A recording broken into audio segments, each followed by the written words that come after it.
Hello everybody, this is Maniac for Bricks, and I'm here today with set number 31015, the Emerald Express from LEGO Creator. This set is ages 6 to 12, has 56 pieces. It was available in 2014, and originally retailed for $4.99. It does fluctuate a little bit in price nowadays though, but you can still find it in stores. Let's take a closer look at this set now, starting with the packaging. Choo-choo! To start things off, the package is pretty small. This is one of the smallest box sizes I've seen currently from LEGO Creator, and from any LEGO theme in fact. This one shows you right on the front about all 3 builds that you can build in this set, and we will be reviewing all 3 of them in this video. On the back you can see the punch-out section, as I like to call it. It's kind of a perforated area around here to make it easy to open. The box has already been pulled out to open the set. You can also get a clearer look at each of these models that are included with the set. It also shows you a small picture on the top that if you buy the set 3 times, you can build each model on its own and be able to assemble them all in a small train. That seems pretty cool, and I think that's something I've seen more recently with these creator sets, in that you could buy multiples to interact with the same parts. It's a cool idea. So next we'll go on to the bags for the set. There are only 2 small bags that are used, one for smaller parts and one for bigger parts. Nothing too special about that. Next we have the instructions for this set, and what seems to strike me right away when I opened this set was that the instructions show not only the 3 models, which you can build with the set, but they also show right on the cover these other LEGO Creator sets from 2014. Generally, those are put on the back or the back pages of the instructions, but they put them right on the front. The build for the set is pretty simple, even for the largest, which is the Emerald Express. And it's not too hard to follow the directions. They also show you the dividing sections between each of the builds, so that you know when you're done with one before you start taking it apart and building another. As we get to the back of the book, we get to see one small page for the part count, one page that shows the Mountain Hut set from LEGO Creator, and the wind section on the back. We also get 4 extra pieces in this set, although it's hard to call them extra because they can be used with some of the other models, possibly. We'll find out more about that throughout the video. The first one we have is a dark bluish gray 1x1 plate. Next we have a translucent yellow 1x1 round tile. This one's a tile as well. Next we have a 1x1 black round plate. And then lastly we have a light bluish gray Technic pin. So now let's get to our models. We'll do one at a time as we, build one and then review it, and then build another, review it, and then build the last one and review it. So you'll only see one model on the screen at a time, because the set intends that you build one, take it apart, and build something else with it. Let's get to them right now. The first model we have in this set is the namesake, the Emerald Express. Although we could say that the name could also apply for some of the other models. But this one is the star model of the set. It's the one intended to be built with the parts in the set, and has probably the most amount of pieces that are used. This is your standard type of engine, your locomotive, and built in a miniature scale. It is not compatible with minifigures because it is too small to fit them inside of this space. And if you put a minifigure next to it, it looks pretty small. This is something that's easy to build and looks pretty cool. I like the way that everything is designed on it, front to back.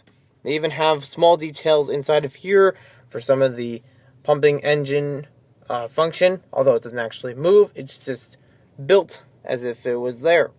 You have small wheels and large wheels put onto it. No tires, because tires are not for trains. But if you want to convert this into something for a car, you'll have to use another set. What strikes me most is how flushed all the parts are for this set.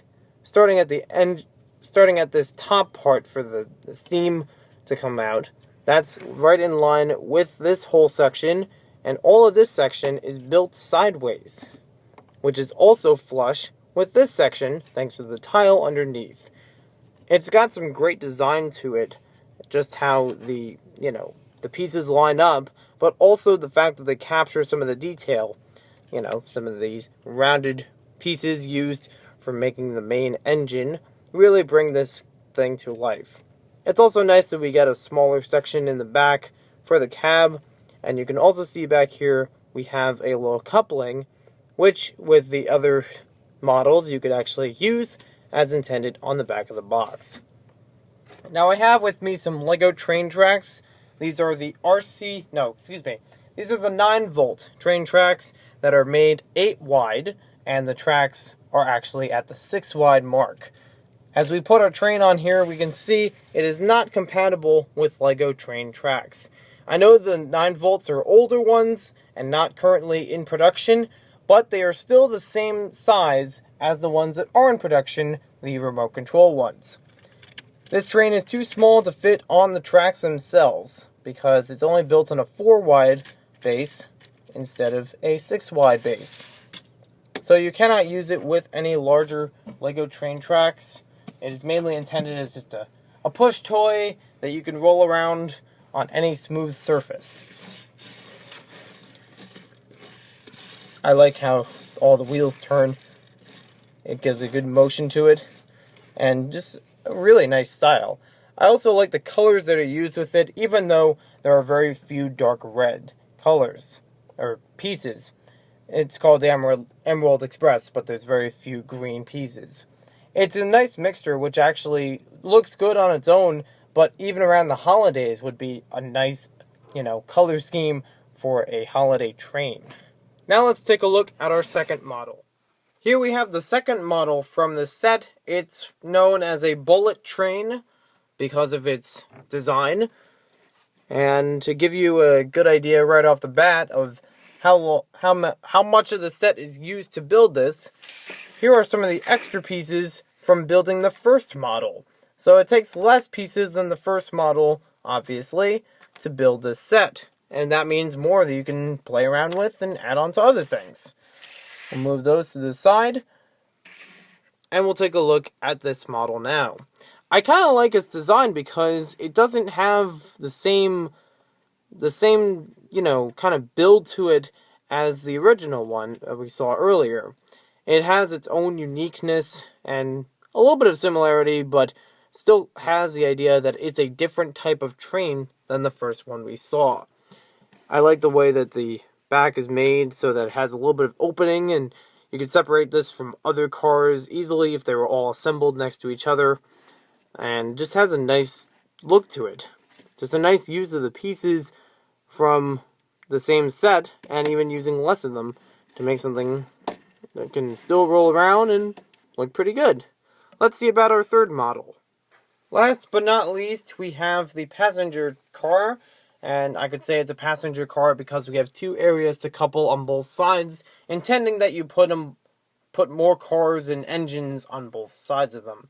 I actually should say that this is the least, though, because it has the least amount of pieces used. This is a distribution of the other parts from previous models that are obviously left over from building this. And none of the extra pieces we showed in the beginning were used for the later models, so that's nice to know. That you have a few extra pieces even after building the largest thing. I really like how this looks because it has a lot of intended texture and detail to it.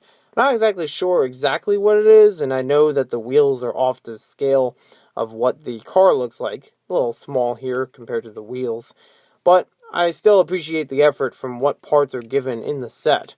From this side you can see there's a little bit of detail on the interior that I guess is supposing some person or maybe some lights inside of there. It's a good thought, though. So thank you for watching this video. Hope you guys enjoyed it, and we will see you next time with more LEGO set reviews.